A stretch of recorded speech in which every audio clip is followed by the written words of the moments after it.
everyone, welcome back, and this is Dr. Sita with you again. When you become pregnant, you are so thrilled, you are so excited. Once that excitement wanes off, then the next wait is for the first scanning when you can hear the baby's heartbeat.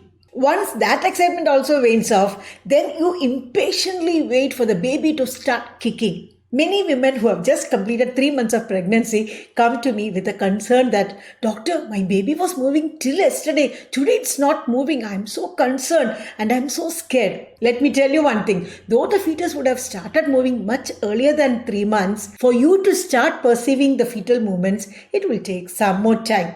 You'll have to wait for some more time. So, how long do you have to wait? Generally, when you are pregnant for the first time, you start perceiving the fetal movements at around 18 to 22 weeks of gestation. In subsequent pregnancies, you will start perceiving the fetal movements, say 2 weeks earlier.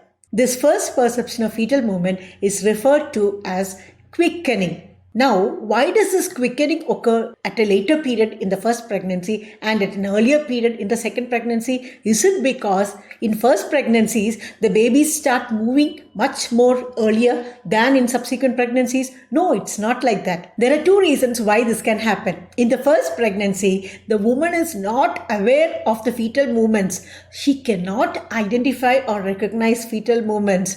So, it may take her a little longer to start perceiving real fetal movements. Whereas in subsequent pregnancies, due to prior experience, she'll be able to perceive them much earlier. Here, I would like to add one point.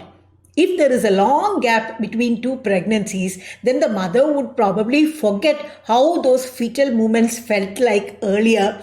So, she may be able to feel them only as in first pregnancies. The second reason why there is a difference in when you start perceiving the fetal movements is during the first pregnancy, the anterior abdominal wall muscles are usually firm, and so it's a little harder to start feeling the movements of the baby. Whereas after a delivery or 2, the abdominal muscles are rather lax, and so one starts feeling fetal movements a little bit earlier. Now, there are certain conditions where the mother will start perceiving the fetal movements a little later than the period I mentioned now. And what are they? First, if the mother is very fat or obese. If the mother has got a very fat abdomen, naturally there is a huge layer of fat in the anterior abdominal wall, and that will cause her to start perceiving the fetal movements only at a little later date. Secondly, if the placenta is attached to and located in the anterior wall of the uterus, then that can also contribute to a little cushioning or padding effect, and that may cause the woman to start perceiving the fetal movements a little later than normal. However, mind you, this position of the placenta might influence the movements of the baby only in the earlier stage. After 24 weeks, if everything else is normal, the baby movements are felt equally in a woman who has got a posterior placenta and an anterior placenta, right? Thirdly, if right from the beginning of the pregnancy, there is a reduction in the amniotic fluid, then the baby may not be able to move properly, and naturally, the mother may not be able to perceive the movements also properly. Fourthly, if the woman is habituated to drinking alcohol, or if she smokes, or if she is taking benzodiazepines, opioids and some other drugs, then she may be sedated, and that sedation will pass on to the baby also. So a sedated baby may not be moving that much, and even if the baby moves, a sedated mother might not be able to perceive it as well as others. Okay, now let's have a look at how these baby movements will feel like initially. From the beginning itself, if you expect your baby to kick and roll around and do whatnot, then you are greatly mistaken, and you will be very anxious too if you expect that and it doesn't happen. And anxiety can cause increase in the level of certain hormones, which can then cross the placenta and affect the baby's brain settings. It will cause harm to the baby both in utero and in later life as well. So do not be anxious over each and every little thing that happens during pregnancy, each and every report, each and every do's and don'ts.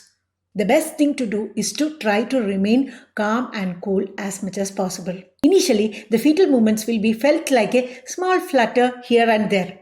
Only later, as the amniotic fluid increases, the fetal movement starts becoming more strong and more generalized. Initially, the uterus is a pelvic organ, and only after 3 months of pregnancy, the uterus slowly starts moving up from the pelvis. And at 24 weeks of gestation, the uterus is at around the level of the umbilicus. So initially, the movements will be felt only in the lower part of the abdomen. You can't expect a baby kick in the upper abdomen when the uterus itself is low down, isn't it? So knowing about all these things will make you calmer and make you wait patiently.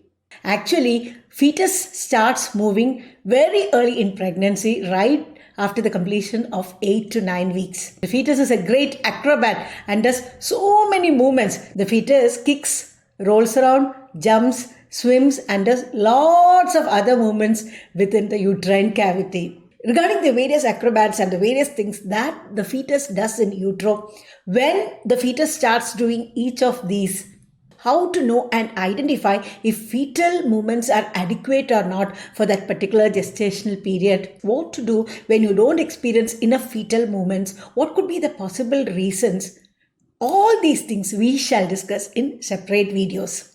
So in this video, what all did we learn? We learned that though the fetus starts moving at a much earlier date, a woman will be able to start perceiving the movements only at around 5 months of gestation, 2 weeks earlier in subsequent pregnancies. And this is referred to as quickening. And there are many conditions which can cause a mother to start perceiving the fetal movements at a slightly later stage. Watch out for the other videos on fetal movements which I'll be uploading as and when they are ready. And do share the information gained from this video with others. And for that, please do share the video link with others. Till I see you again with another video, take care of yourself and your loved ones and stay blessed.